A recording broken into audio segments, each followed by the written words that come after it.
Hello, how are you doing today? My name is Choya Wise. I'm with Aspire Counseling and Consulting Services, where I help individuals, men and women, with building intimacy in their relationships. I want to see if I can help you out with some of that today. I want to just discuss a few items for individuals who have found themselves repeatedly in relationships that seem to have the same outcomes.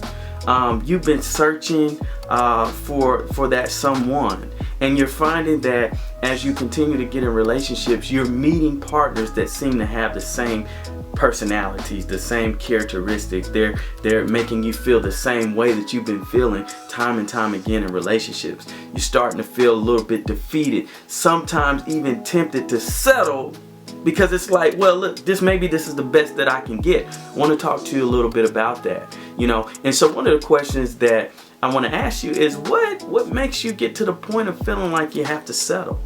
I know sometimes it gets like that though, when we have just experienced so much over and over again. But have we got to the point to where we feel like that there's no one out there that can reciprocate the same thing that we provide? Is there not someone out there that can give me what I give? Well, sometimes these things are in question. And sometimes I think we haven't taken a great deal of thought as to what it is, or consider the vision of the man or the woman that we want to be with. How much have you sat down and really thought about that? How much have you written it out? What you want, what you don't want? And so today I'm proposing to you to consider a relationship vision board. This is something that apparently is not a new concept, something that I just thought of after seeing some inspirational talk. And I was like, well, what about a relationship vision board? Apparently people have been doing this all along. But that's the opportunity to where you can start putting some focus on what it is that you want. Have you prayed about what you want? You see what I'm saying? And after you have received the information from God instructing you as to what would be good for you, write it out. Put it down on a vision board. Put it into details. Put that man or that woman up there, or the vision of them, on the board so you can see it and start believing it. I just want to suggest that some of the reasons why we get stuck in bad relationships is because we don't have vision. Sometimes over time, if it's been a long time you've been waiting for a relationship, then we just start letting people walk into the door. And so if we don't have a vision, we perish, right? So we lose focus of a vision. We're more open to accepting situations that come in. What does that person or that person that you want to be with, what do they look like? What do they smell like? What do they walk like? What type of character do they have? We want specifics on that. So what will the vision board do? Well, it'll help you keep you focused. For one thing, it creates a situation to where everything can't just walk into the door, because once you start making those specifics, you understand more about what it is that you want to have. Do you want them to have a job?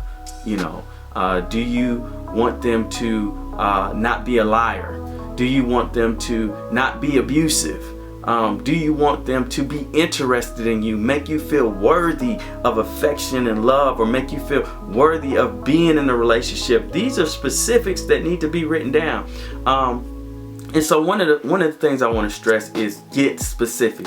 That was one of the things that I didn't have a vision board, but I had a vision prior to getting married. I thought I was a little crazy, maybe I was, but I had a picture, a vision in my mind, and I wrote down all the things that I wanted from my wife or in my wife, and it got real specific. It was about 40 things on the list. I mean, it was detailed down to specifics, like I want her to be able to have a good relationship with her father and things of that nature. And so many times this happens. I mean, I got all 40 that was on the list.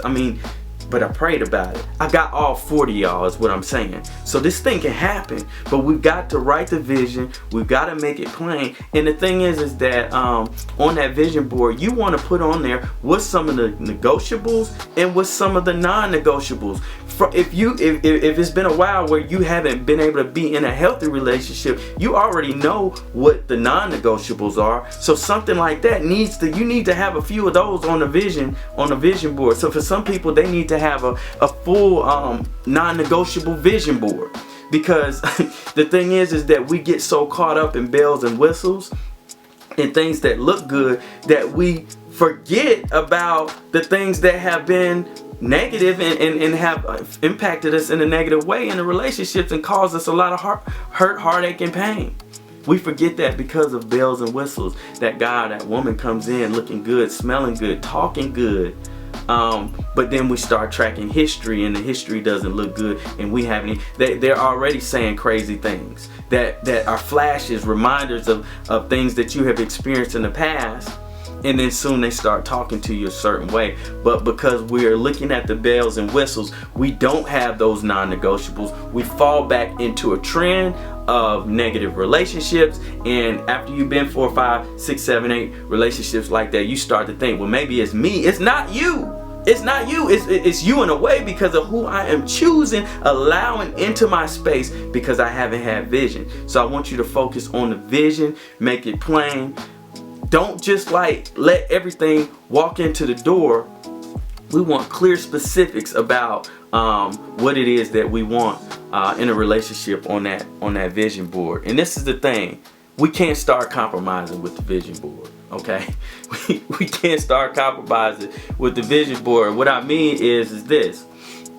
That if you have the vision and you meet somebody, we can't start taking stuff off the vision board. You know, you can't start taking negotiables, non-negotiables off the vision board, because this person comes in and they look so good to you, and now I'm pulling stuff off the board, and then think about it. Now this person that you're with, you're creating another vision that is not the vision that God gave you as far as who you're supposed to be with, and that's not going to take you in a good direction. So don't start pulling stuff off the vision board because somebody that you're getting with is not fitting the vision. Think about it. When we repeat the same thing over and over again, usually if this is something that you're doing, it's not the first time that you did it. We're going back into the same patterns. Red flags are red flags. I don't know why they red flags, but red flags are red flags. Let's pay attention to them. Okay, so then we want to do is draw the line. We want to draw the line. So once we make the vision, create the vision, make it plain, we don't want to pull things off the vision board. Okay, we want to draw the line for when we do see the red flags, that we act on it. I'm not saying that red flag means run, but some of them do. It depends on what your red flag list is. And that's why it's important that amongst the red flags or the non-negotiables, these need to be clear and specific things that they're non-negotiables. Okay, so we don't have to put all the dislikes on there, but maybe make your red flags be a non-negotiable, meaning that if this happens to me, if you talk this certain type of way, if you raise them hands, you see what I'm saying? If you start calling me out my name, if you start demeaning me, if you start making me feel like this or that, that's a non-negotiable. If you cheat on me, non-negotiable. Okay, so we got to draw the line. And we don't cross the line once the line has been drawn, so we don't start pulling stuff off the vision board. Okay. The next thing that I want to advise in these situations is, after you have created the vision, after you've gotten specific, after you've drawn the line, after we've determined we're not going to compromise, what we need to do is wait. So often, men and women that come into the office have been so quick to move from one relationship to another. It's just compensation, and it's like a drug. It keeps your mind off of things that may be negative that you might be thinking about yourself. Because when you're alone, a lot of thoughts come about. And that, matter of fact, I need to put this on there. A good time to write your vision board, and I never thought about this, a good time to write your vision board might be after that breakup in that relationship, after you was beat down, or after that person cheated on you, or after they mistreated you. Because at that time, it's real clear about what you want and what you don't want from a relationship. See, after time passes by and we start getting that feeling of desperation, or we start getting that feeling of compromise, the vision starts to change, especially if we're not checking in with the vision board. But sometimes when those feelings are real potent at that moment is the time when you need to create that vision board right then. You want to create the vision at that particular time. So that's it, y'all. That's it. That's all we need to do. I'm telling you, if the majority of us would do this in our relationships, we would be that much more on top. And so just a quick review of what we talked about. We want to get specific. We want to create a vision board for what we want in a relationship. We want to be real specific about that.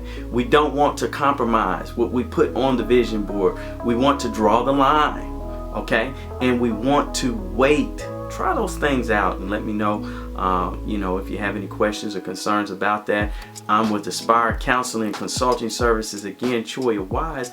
Let me know if I can help you, and I hope this has been helpful for you today. You take care.